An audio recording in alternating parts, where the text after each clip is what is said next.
survey, a shocking new survey, finds that members of Gen Z, arguably the harshest critics of so-called Nepo babies, are also the greatest beneficiaries of nepotism in their professional lives. Now, this is according to a survey that was done by Applied.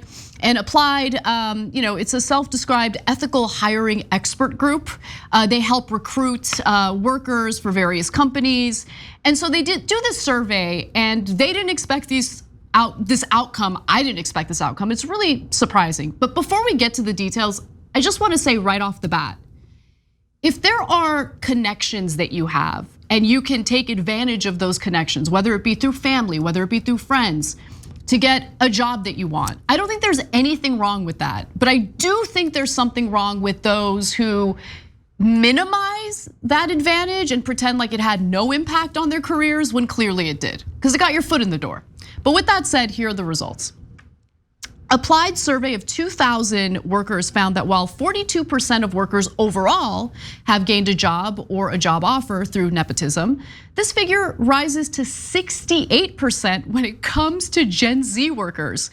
In comparison, only a quarter of over 55-year-olds admitted to having gained work through who they know. That's really interesting. Well, look, so here's the thing. The Gen Z generation is actually the largest generation, and a lot of their parents already made it, and so then they know a lot of people, and people naturally use the things that they have available, right? Oh, my mom's best friend works at that company that I love. I bet if I asked, she would certainly arrange an interview, right? I'm not gonna begrudge people that. No, right? I don't at all. I think it's a problem when there's absolutely no merit in the hire, right? And so that does come up time to time. But other than that, I mean, look, we're all encouraged to go to these like torture events. They're called like networking events, right? And the whole point is to like pretend like you're interested in these conversations with all these strangers because you're hoping they can do something for you, right? Like that's the whole point. If you have the ability to just bypass that torture chamber and have opportunities like present themselves to you because you're connected, great. But also just be grounded enough to admit that you had a leg up. There's nothing 100%. Wrong in that. No, I couldn't agree more. I'm just fascinated by why the numbers are so different between the generations. But guys, and it depends on your industry too. So for example, when I was a lawyer, I didn't know anybody that was a lawyer. My dad barely knew anybody. We were immigrants, came without $1 in our pocket, et cetera, right? So that I didn't get any help there. But when I went into writing, eventually in the writing community, television writing community, you almost all get jobs based on who you know and who you worked with before. Oh, I worked with Bob before. Bob's a good guy. Let's get him on this. Oh, Sally's great at comedy writing. Let's get her in, right? Like all those things where you go to get the jobs, the job listings in that particular field are nonsense. Okay, you're never gonna get a job that way. You have to know someone who's already on a project. So it depends on your industry. So if you're in that industry, to say, hey, no, don't use your connections.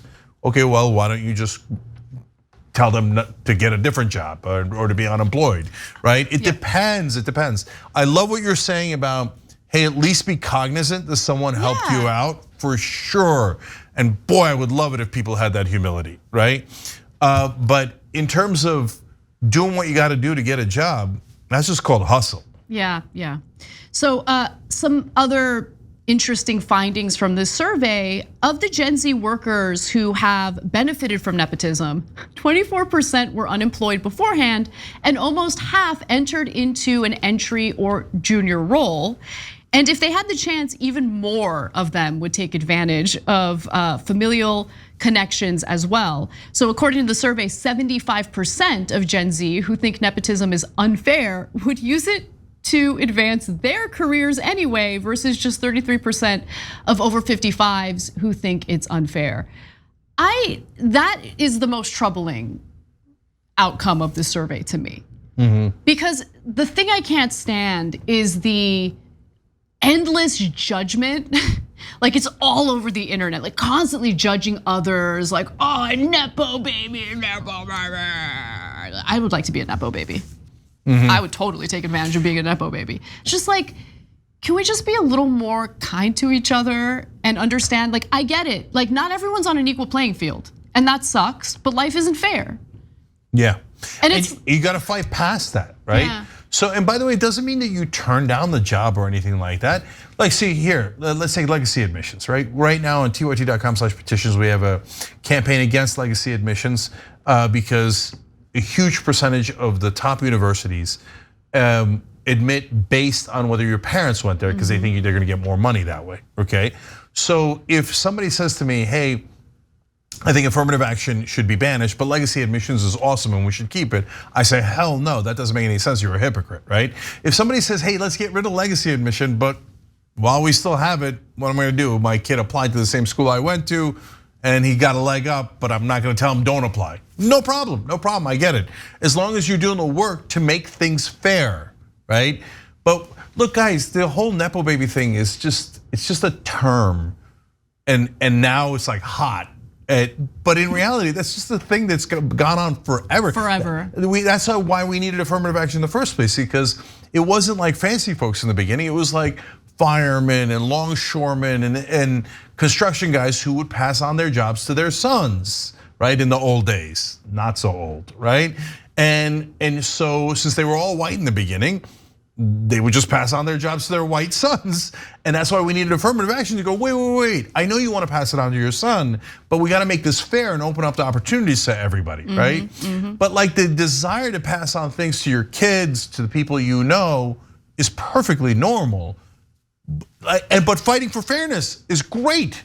Do that while not overly judging the people who are looking out for each other or getting a leg up in a way that has been around forever and ever and ever.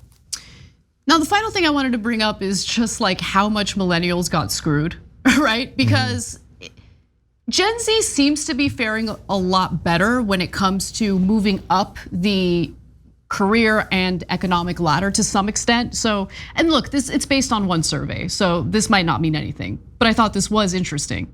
Despite only recently entering the workforce, the research shows that 37% of Gen Z Nepo workers have bagged middle management positions and 14% are in, I can't even believe this, like this is impossible. 14% are in senior management roles? Yeah, that's where they lose me. No, that's too much, man.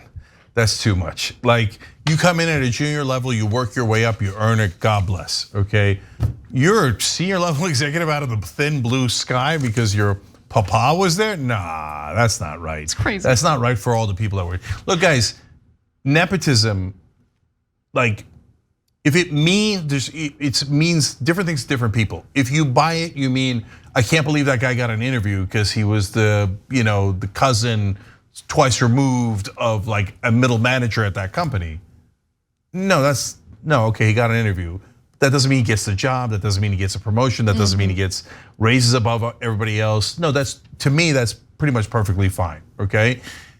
But if somebody comes in, gets the job only because they're somebody's relative, friend, whatever it is, or gets unfairly treated in a positive way, the raises, the promotions, etc. at a company because they're connected to someone, that's a problem. Okay, that's actually nepotism, and that you should fight against. Thanks for watching The Young Turks, really appreciate it. Another way to show support is through YouTube memberships. You'll get to interact with us more. There's live chat emojis, badges. You've got emojis of me, Anna, John, JR, so those are super fun. But you also get playback of our exclusive member-only shows and specials right after they air. So all of that, all you gotta do is click that join button right underneath the video. Thank you.